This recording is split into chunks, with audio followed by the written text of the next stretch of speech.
साथियों, यहाँ पे मैं एक चीज आप सभी को और बता देना चाहता हूँ। शूद्रों के खिलाफ ब्राह्मणों ने जो कानून बनाए वह मैं इस मतलब बताने वाला हूँ। ध्यान से सुनो मेरी बात।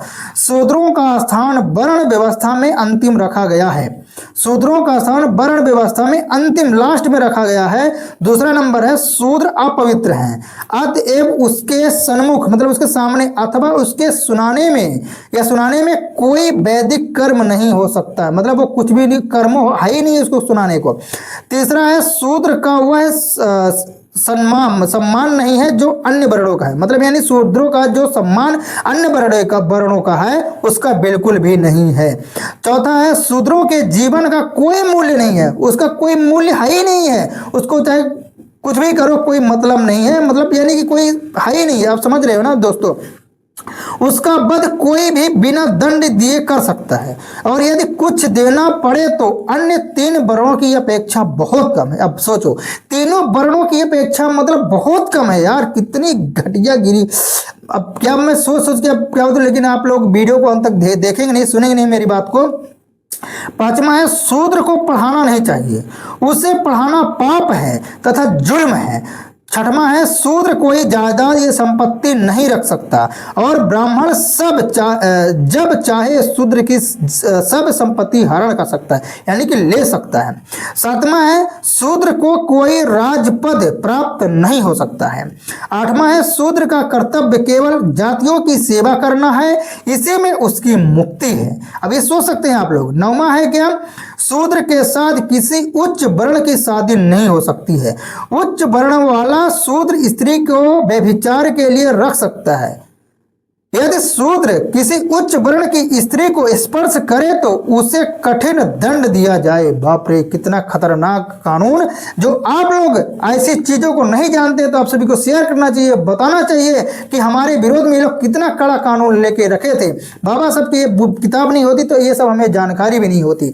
साथियों, 10वां क्या है, शूद्र जन्म से दास है, सर्वदा दास ही बना रहे, यानी गुलाम बना रहे। सर्वदा दास का मतलब होता है गुलाम, और सर्वदा मतलब हमेशा गुलाम ही बना रहे।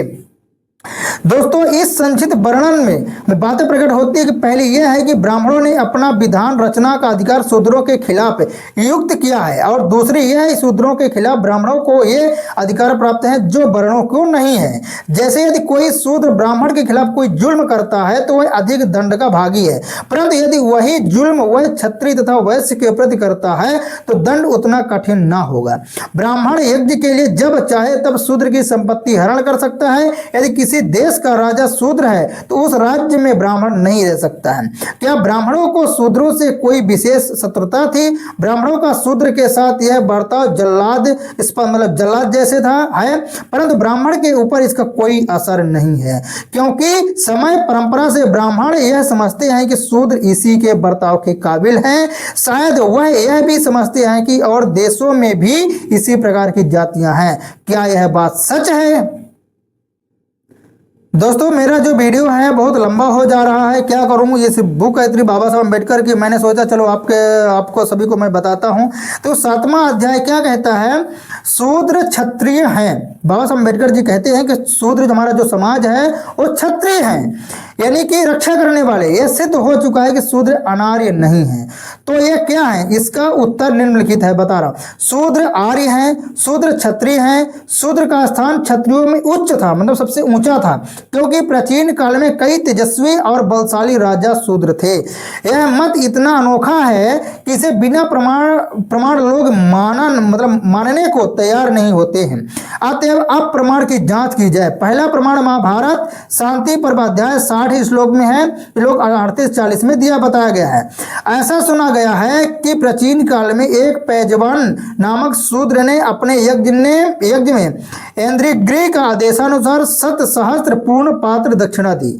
इसमें 3 बात ध्यान देने योग्य है। पैजवान शूद्र था, उसने यज्ञ किया। तीसरा, ब्राह्मणों ने यज्ञ कराया और दक्षिणा ली।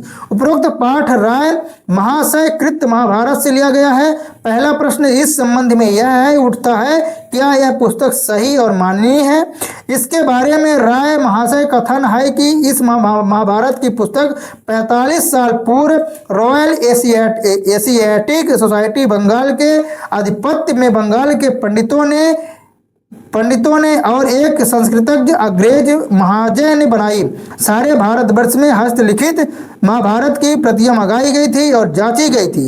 यद्यपि मेरी पुस्तक उसी पुस्तक के आधार पर बनी है, तथापि मैं महाराजा बर्दवान की पुस्तक से, जो कि उससे अधिक सावधानी से बनाई गई है, मिलान करता गया और मिलान पाया।